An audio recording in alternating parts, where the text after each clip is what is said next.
Hello dear students, welcome to my channel again, Aditi Devi's tutorial.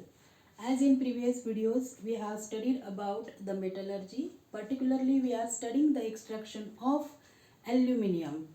In that bauxite is the name of ore of aluminium. त्यामध्ये आपण concentration of bauxite च्या दोन method already study केलेल्या आहेत previous videos मध्ये. That is bears method and halls method.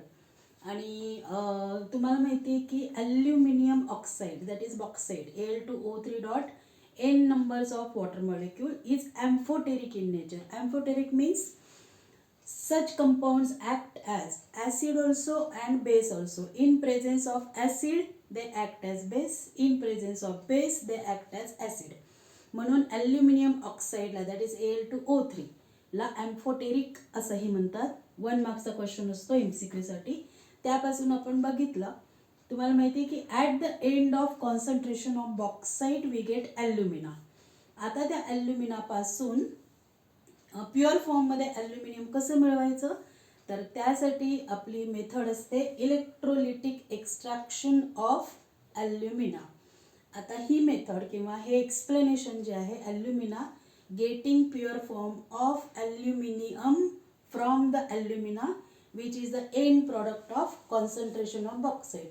आता ही सगळी प्रोसेस विथ डायग्रॅम मी 1 by 1 पॉईंट तुम्हाला एक्सप्लेन करते आणि according to the board exam काय काय इम्पॉर्टंट असतात ते पण मी तुम्हाला सांगते. Okay okay students, as you observe there is a diagram and the whole explanation of extraction of alumina having molecular formula Al2O3 I have written on board.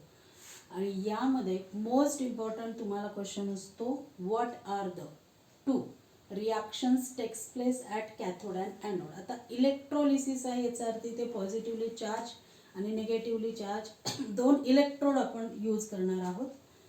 काय केलं जातं ॲल्युमिनोच्या इलेक्ट्रोलिटिक रिडक्शनमध्ये, एक स्टीलची टँक असते इथे जी तुम्हाला दिसते, एक स्टील टँक घेतली जाते. त्या स्टीलच्या टँकमध्ये आतल्या बाजूने पूर्णपणे एक लाइनिंग असतं ग्राफाईटचं. हे जे ब्लॅक कलर तुम्हाला दिसतंय आतल्या बाजूला ग्राफाईटचं पूर्ण लाइनिंग असतं which act as cathode because it is connected to the negative pole of battery or electric current.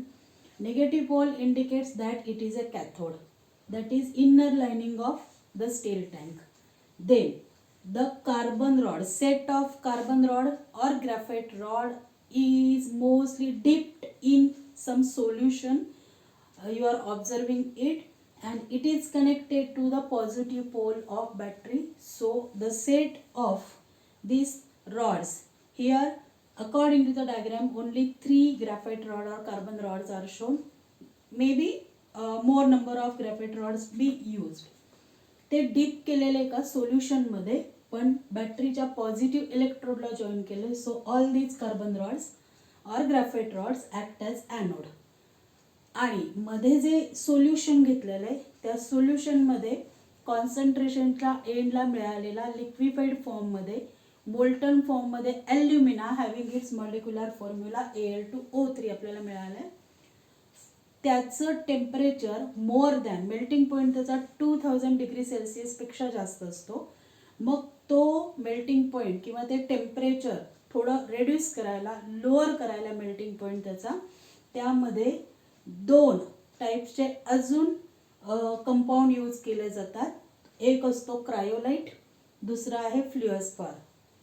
If you observe in your textbook mostly page number 104, in that the chemical formula for cryolite and fluorspar are also given. Cryolite जर बघितला तर Na3Al असा chemical formula आहे. याचा अर्थ तो आहे sodium, फ्लोरीनचे 6 item आहे म्हणून हेक्सा फ्लोरो ॲल्युमिनेट. एवढं मोठं नाव किंवा त्याचा केमिकल फॉर्म्युला लक्षात ठेवण्यापेक्षा I will suggest you remember the 2 words cryolite and fluorspar are used with this molten alumina. कारण त्याचा मेल्टिंग पॉईंट 2000 डिग्रीपेक्षा जास्त असतो सेल्सिअसने आणि त्यामुळे तो लोअर करण्यासाठी 2000चं जवळजवळ टेम्परेचर 1000 डिग्री सेल्सिअसपर्यंत आणण्यासाठी त्यामध्ये ॲल्युमिनाच्या मोल्टन फॉर्म बरोबर क्रायोलाइट आणि फ्लुअरस्पार मिक्स करतात. जेव्हा इलेक्ट्रिक करंट पास व्हायला सुरुवात होते की तुम्ही बटन ऑन केलं, आता इलेक्ट्रिक करंट फ्लो होतोय त्या स्टील टँकमधून, याचा अर्थ कॅथोड आणि ॲनोडकडे नेहमीसारख्या ज्या रिॲक्शन होतात त्या होणार आहे. जेव्हा इलेक्ट्रिक करंट पास होतो, हे जे Al2O3 आपला केमिकल फॉर्म्युला आहे ना, त्यातला ॲल्युमिनियम मेटल आहे म्हणजे तो पॉझिटिव्हली आयन्स देतो. याचा अर्थ कटायन आहे, पॉझिटिव्हली चार्ज आयन्स आहेत, ते कोणाकडे अट्रॅक्ट होतील, निगेटिव्हली चार्ज इलेक्ट्रोडकडे, म्हणजे ह्या लाइनिंगकडे. ही जी आहे ती कॅथोड आहे, म्हणून ॲल्युमिनियम कुठे डिपॉझिट होतं, या लाइनिंगकडे डिपॉझिट होतं, पण ते थोडे हेवियर असतं म्हणून ते खाली जास्त बसतात, टँकच्या तळाला जास्त बसतात आणि बॉटमला तिथे एक आउटलेट असतो, तिथून वितळलेलं मोल्टन लिक्विफाईड फॉर्ममध्ये ॲल्युमिनियम, आता आपल्याला प्युअर फॉर्म ऑफ ॲल्युमिनियम मिळणार आहे या प्रोसेसमध्ये आणि तो ॲल्युमिनियम इझिली सेपरेट करता येतो.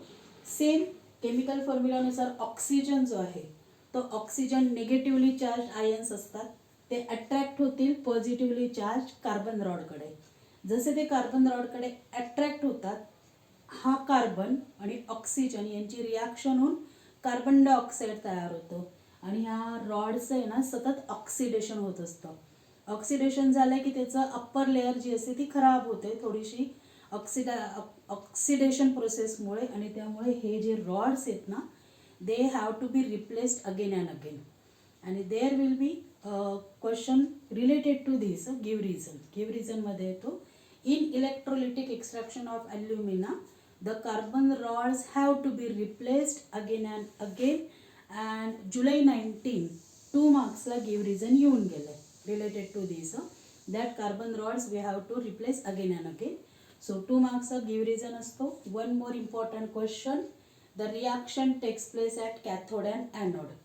आणि कॅथोडकडे ॲल्युमिनियमचे पॉझिटिव्ह आयन्स अट्रॅक्ट होत आहेत, याचा अर्थ त्या पॉझिटिव्ह आयन्सचे कॅथोडकडे +3 असतात, त्याच्यामधनं 3 इलेक्ट्रॉन ॲड होतात. थर्ड चॅप्टरमध्ये आपण शिकलो ऑक्सिडेशन अँड रिडक्शन. ज्या वेळेला नेगेटिव्ह चार्ज इन्क्रीज होतो at that time that reaction is known as reduction. So at cathode reduction takes place and at anode oxidation takes place, कारण reducing the negative charge. Negative charge कमी होतो ऑक्सिजनचा म्हणून ती oxidation process आहे आणि कॅथोडकडे रिडक्शन प्रोसेस आहे. What I have explain. Okay, आता बघा तुम्ही जे काय मी तुम्हाला एक्सप्लेन केलं हे सगळे पॉईंट्स मी बोर्डवर लिहिलेले, 1 बाय 1 आपण ते रिपीट करू पटापट अकॉर्डिंग टू द डायग्राम.